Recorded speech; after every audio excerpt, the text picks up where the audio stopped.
Sa ngalan sa Mahal ug sa Anak ug sa Espiritu Santo, ang Ginoo manaa kaninyo.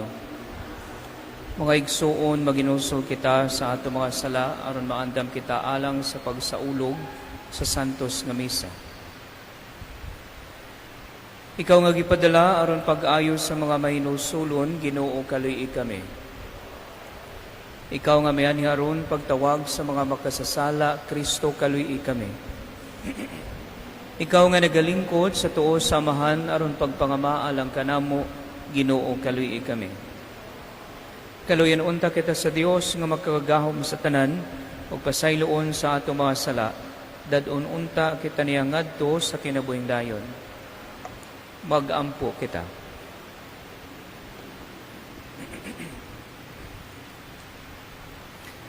O Dios nga magkagagahom among kalauman ug kusog, kung wala ikaw, wala kami mahimo, tabangi kami sa pagtuman sa imong mga sugo, ug pagpahimuot kanimo sa among mga buhat ug tinguha.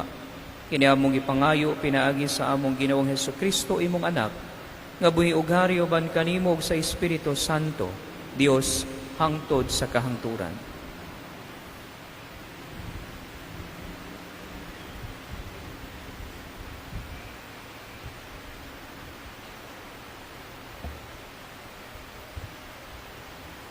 Pagbasa, gikan sa basahon sa mga hari. Unya mingon ang Ginoo kang Elias, nga taga Tisbi, lakaw adtua si Akab, ang hari sa Israel, nga anaa sa Samaria, anaa siya sa palarsan ni Nabot, aron iyang panag-iyahon kini, ing na siya, nga nag-ingon ang Ginoo, human mo patya ang tag-iya, giilog mo pagyayod ang iyang yuta. Og sultihi usab siya, nga nag-ingon ang Ginoo, sa dapit diin gitilaan sa mga iro ang dugo ni Nabot. Tilaan usab sa mga iro ang imong dugo. Sa pagkakita ni Akab kang Elias, mingon siya, nasakpan mo na gayud ako, o kaaway ko. Mitubag si Elias, nasakpan ko ikaw kay gibuhat mo man ang daotan at tubangan sa Ginoo. Mingon ang Ginoo, ipahamtang ko kanimo ang katalagman. Patyon ko ikaw, lakip ang tanan mong kaliwat nga lalaki diha sa Israel. Mga ulipon o dili ulipon. Silutan ko ang imong panimalay, sama sa pagsilot ko sa panimalay ni Jeroboam, nga anak ni Nebat, o sa panimalay ni Hari Baasa, nga anak ni Ahias. Kay gihagit mo man ang akong kasuko, o gidaldal mo ang Israel sa pagpakasala. O bahin kang Jezabel, ang Ginoo miingon, kanon sa mga iro si Jezabel dinhi sa Israel. Og bisan kinsa nga parinte ni Jezabel nga namatay diha sa syudad, kanon sa mga iro. Og ang mamatay diha sa kapatagan, kanon sa mga langgam. Wala pa'y tao nga sama kadaotan ni Akab atubangan sa Ginoo. Tungod kay gisibahan man siya sa iyang asawa nga si Jezabel. Gihimo niya ang salawayong buhat og iyang pagsimba o pag-alagad sa mga Dios. Iyon sa gihimo sa mga Amorihanon nga gihinginlan sa Ginoo sa pag-abot sa mga Israelita. Sa pagkabati ni Akab sa gisulti ni Elias, gigisi niya ang iyang bisti, og nagsulob siyag bisting sako, og nagpuasa, og nang masulubon pag-ayo. O giingnan sa Ginoo si Propeta Elias, nakita mo ba si Akab nga nagpaubos pag-ayo sa akong atubangan? Og tungod kay nagpaubos man siya, dili ko ipahamtang ang katalagman sa akong sala, kanunay ania sa akong atubangan. Kanimo lamang nakasala ako, ug nakabuhat og daotan sa imong atubangan. Kaluy kami Ginoo, kay nakasala kami. Ilingiw ang imong naong sa akong kasalanan, ug wag tanga ang tanan kong kalapasan. Luwasa ako sa kasalanan sa dugo, o Dios, akong manluluwas nga Dios. Unya, ang akong dila magsaysay sa imong katarong. Kaluy kami Ginoo, kay nakasala kami.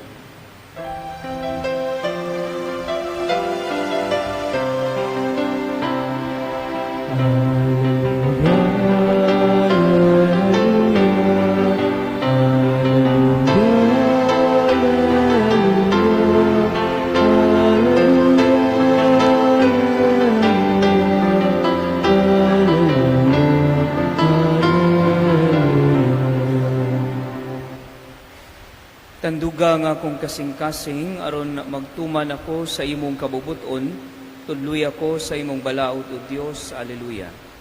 Ang Ginoo manaa kaninyo. Pagbasa gikan sa Santos nga Ebanghelyo sumala ni San Mateo. Si Jesus miingon sa iyang mga tinun-an, nakatungog kamo nga giingon kaniadto, higugmaa ang imo mga higala ug dumti ang imo mga kaaway. Apan karon sultihan ko kamo, higugmaa ang inyong mga kaaway ug pag-ampo kamo alang sa mga tawo nga nagpasipala kaninyo aron mahimo kamo mga anak sa inyong amahan nga atua sa langit. Kay siya sa walay pagpili nagpadan-ag sa iyang adlaw ug naghatag og ulan ngadto sa mga matarong ug sa mga makasasala. Nganong magpaabot man kamo nga mobalos kaninyo ang Dios kung kamo mahigugma lamang sa mga tao nga nahigugma kaninyo. Bisan gani ang mga kobrador sa buhis, nagbuhat man ni ana. Kung kamo makighimamat lamang sa inyong mga higala, kung sa may nahimo ninyo nga labaw sa kasagaran, bisan gani ang mga tao nga wala mutuo sa Dios, nagbuhat man ni ana. Kinahanglan magmahingpit kamo ingon nga hingpit ang inyong amahan nga atua sa langit. Ang Ebanghelyo sa Ginoo.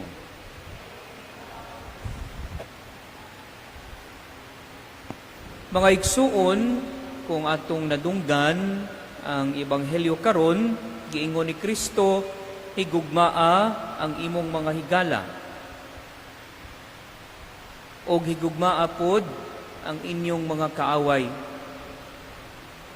If we are going to follow this, literally mga igsuon, makaingon kita nga it's very impossible to love our enemy. Can I love my enemy nga pareho sa akong pagigugma, sa akong igsuon, sa akong asawa, or sa akong bana? Of course not, brothers and sisters. Kay when we talk about love, ang mosulod man dayon sa atong hunahuna is the kind of love that we are experiencing from our brothers, igsuon, kanang biological brothers and sisters from the same mother or father or parents. The love that I have sa inyong bana, sa inyong asawa, or sa inyong anak. Pero ang giingon sa atong Ginoong Hesukristo mga igsuon is dili ing ana nga paghigugma para sa inyong mga kaaway. Ang giingon ni Kristo nga higugmaa ang inyong mga kaaway is that kind of love nga gitawag nato nga agape. Of course, no, there are three kinds of love: the agape, the eros, and the philia. Pero ang agape mga igsuon, it's the lowest kind of love nga dili nato ma-experience.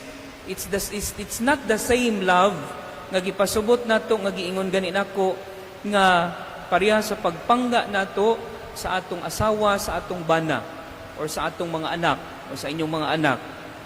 But this is a kind of love to understand your brothers and sisters, especially those people nga imong mga kaaway.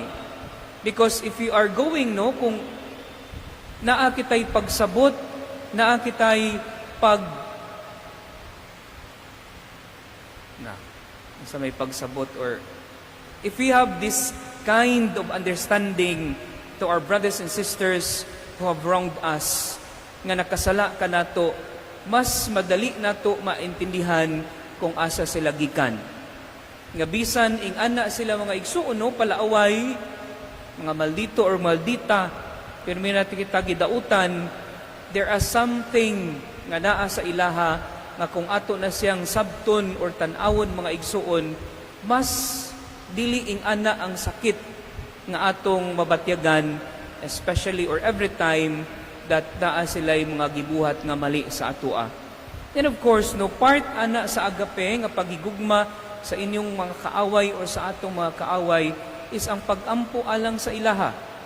To pray for them nga dili mamatay na sila tungod kay bati ilang batasan, dili nga kalautan ang ilang masinati, but ato silang iampo para mahayagan ang ilang hunahuna nga dili na sila magbuhat og mga dautan sa ubang mga tawo. If we are going to do this, brothers and sisters, siguro mas tawhay ang atong kinabuhi. As we continue our holy sacrifice of the Mass, we ask the guidance of the Holy Spirit aron kita mahayagan ug aron masabtan nato ang mga tawo nga dili nato ganahan dinhi sa kalibutan. Amen.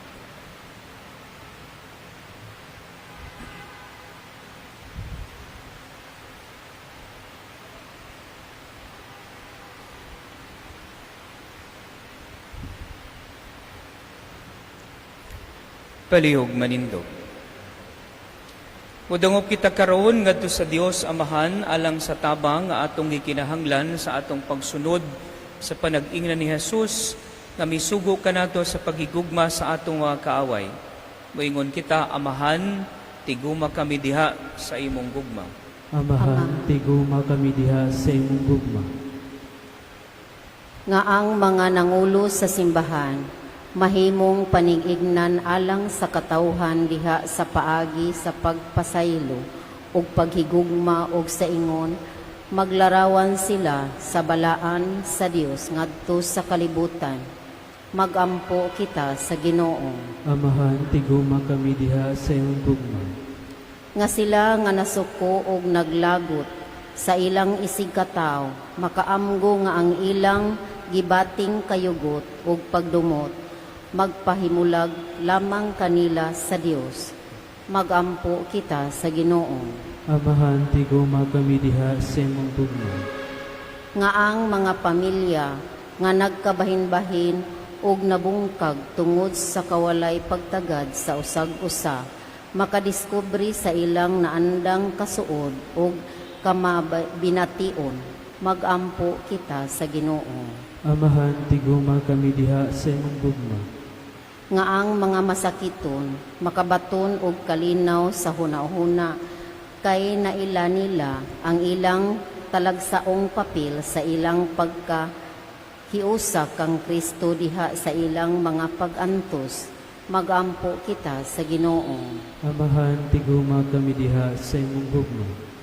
Nga imo untang isipon nga takos ug mapuslanon alang kanamo, nga ang halangdong tiyupilo kamumot mabayaw na ngadto sa altar sa mga santos. Magampo kita sa Ginoo. Amahan, tiguma kami diha sa imong gugma. Nga ang mga nangamatay makaambit na sa kalinaw ug sa kalipay didto sa Dios nung gingharian. Magampo kita sa Ginoo. Amahan, tiguma kami diha sa imong gugma. Dios sa mga amahan, nasayod ikaw unsay maayo alang kanamo, kuhaagikan sa amo mga kasing-kasing. Ang tanang kapaitan ug panalangini ang amo mga paningkamot, nga higugmaon ang tanang tawo. Nagampo kami pinaagi ni Kristo, among Ginoo. Amen.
Mga igsuon, mag-ampo kamo aron ang ako ang inyong sakripisyo, dawato ng ta sa Dios nga amahan magkagagahom sa tanan.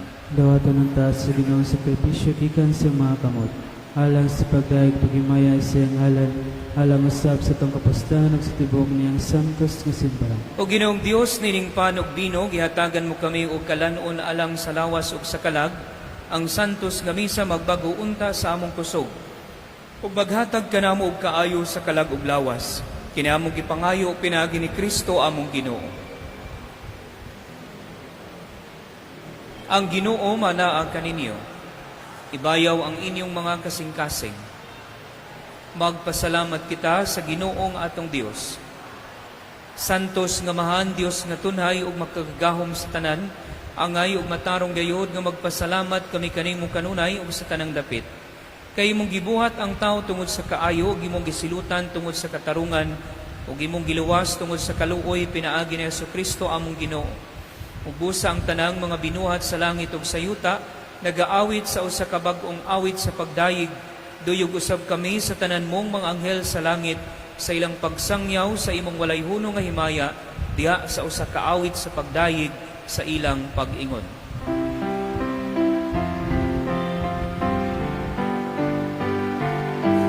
Santos, Santos, Santos nga Ginoo, Dios sa kagahuman. Puno ang langit ug yuta sa imong himaya. Hosana, Hosana sa kahintaasan.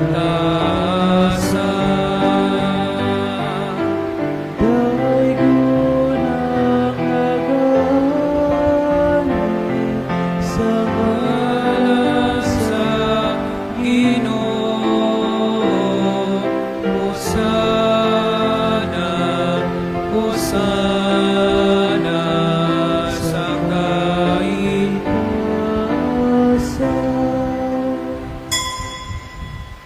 Santos gid ikaw, o Ginoo, ang tuburan sa tanang kasantos, ipadalang imong espiritu aron pagsantos nining mga gasa, aron mahimo kini alang kanamo nga lawas ug dugo ni Jesucristo among Ginoo. Sa pagpasakit sa iyang kaugalingon, mikuha siya og pan, mipasalamat kanimo, mipikas ug mihatag niini ngadto sa iyang mga tinun-an ug miingon.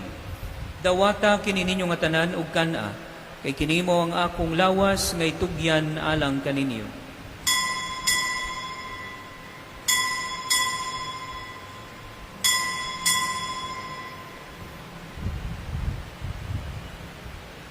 Sa samang paagi tapos ang panihapon, mikuha siya sa kalis, mipasalamat kanimo pag-usab, mihatag niini ngadto sa iyang mga tinun-an ug miingon. Dawata kini og panginom ka mga tanan gikan niini, kay kinimo ang kalis sa akong dugo, sa bagog tunhay nga kasabutan. Ang dugo nga iula alang kaninyo ug alang sa tanang mga tawo, aron ang mga sala mapasaylo, buhata kini aron paghandom kanako.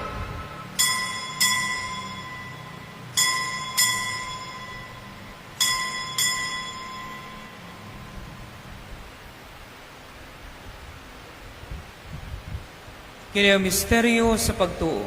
Si Kristo namatay, si Kristo nabanhaw, si Kristo mabalot naman. Aron paghandom sa kamatayon ug pagkabanhaw ni Jesucristo, nagahalad kami kanimo amahan, nining pan sa kinabuhi ug kalis sa kaluwasan. Nagapasalamat kami kanimo, tungod kay imo kami giisip nga ngayan nga matubang, ug moalagad kanimo. Himuha nga kami nga mga lawat sa lawas ug dugo ni Kristo, magkahiusa diha sa Espiritu Santo. Hinumdumi Ginoo ang imong simbahan sa tibuok kalibutan, himuha nga mahingpit kami diha sa gugma. O Banileyo amang Santo Papa ni Alberto among obispo ug sa tanang mga pari. Hinumdumi usab ang among mga igsuon nga nangamatay, malaumon nga mabanhaw sila. Ug ang tanang nangamatay diha sa imong kaluoy, dadaa silang tanan sa pagsudong sa kahayag sa imong nawong. Kaluy-i kaming tanan. Himuha kaming angayan nga makaambit sa kinabuhing tunhay uban ni Maria, ang inahan nga ulay sa Dios, ang Nuestra Señora del Carmen de Limpia, uban ni San Jose ayang bana, uban sa mga apostoles ug sa tanan nga mga santos nga nagatuman sa imong kabubuton latas sa katuigan. Uban kanila, amo ikaw nga daygon ug amo ikaw nga himayaon pinaagi ni Jesucristo, imong anak.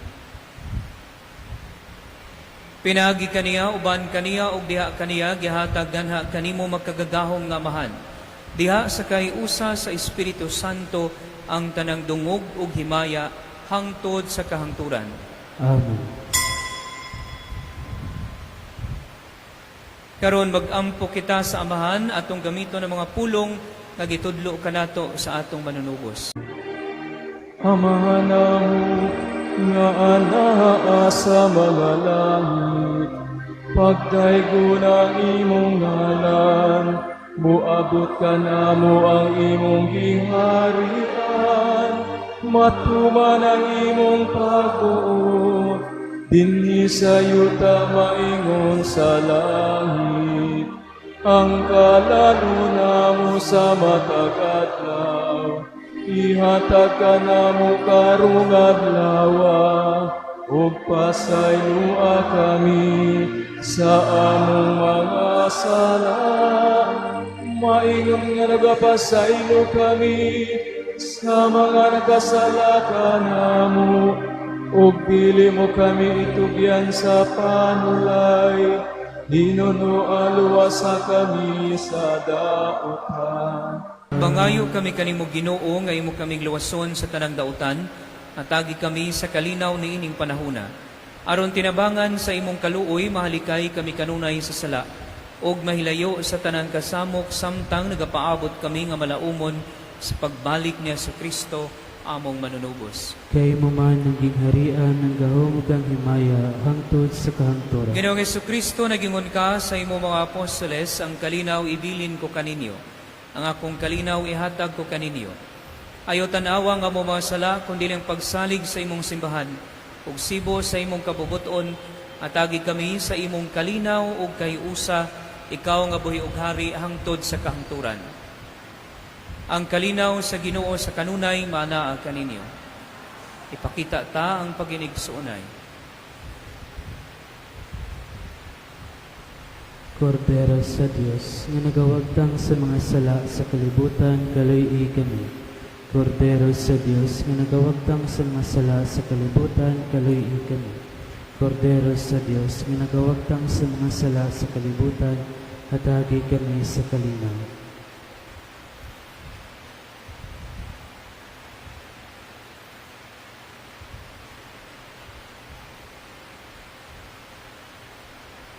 Kini mao ang Kordero sa Dios nga nagawagtang sa mga sala sa kalibutan, bulahan ang gidapit alang sa panihapon sa Ginoo. Ginoo, dila ko ang ngayon makalawad kanimo, apan ipamulong lamang ang maayo ako.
Magampo kita. O Ginoo, kining Eucharistia, timaan sa kayusa, nakapadangat unta dinhi sa imong simbahan sa matuod nga kayusa ug kalinaw. Kinamong ipangayo pinaagi ni Kristo among Ginoo. Amen. Palihog mangluhod, pag-ampo alang kang Santa Pagampo alang kang Santa Lucia, o mahimayaong Santa Lucia, Birhen ug Martir ni Kristo, madalaban batok sa tanang sakit sa mata. Gihimayan imo ang Ginoo diha sa imong pagpabiling matinud-anon kaniya. Bisan pa man sa pagpanglutos kanimo sa mga walay pagtuo. Tabangi kami sa among mga kalisdanan, sa mga kasakit nga among naamgo, labi na gayod sa sakit sa mata, ug sa dakong kahadlok nga kami mabuta. Pinaagi sa imong gamhanang pangaliya, magpuyo unta kanunay diha sa kalinaw sa Ginoo, aron makita namo siya sa mata sa among mga kalag, ngadto sa waday katapusang kali sa langit. Amen. Santa Lucia, Birhen ug Martir, Iampo mo kami, labi na gayud kadtong labing nanginahanglan sa imong pangaliya at tubangan sa Ginoo. Amen. palihog manindog. Ang Ginoo manaa kaninyo. Og manalangin kaninyo ang Dios nga magkagagahom sa tanan, ang Amahan, ang Anak, ug ang Espiritu Santo. Tapos na ang misa, dada ang kalinaw ni Kristo.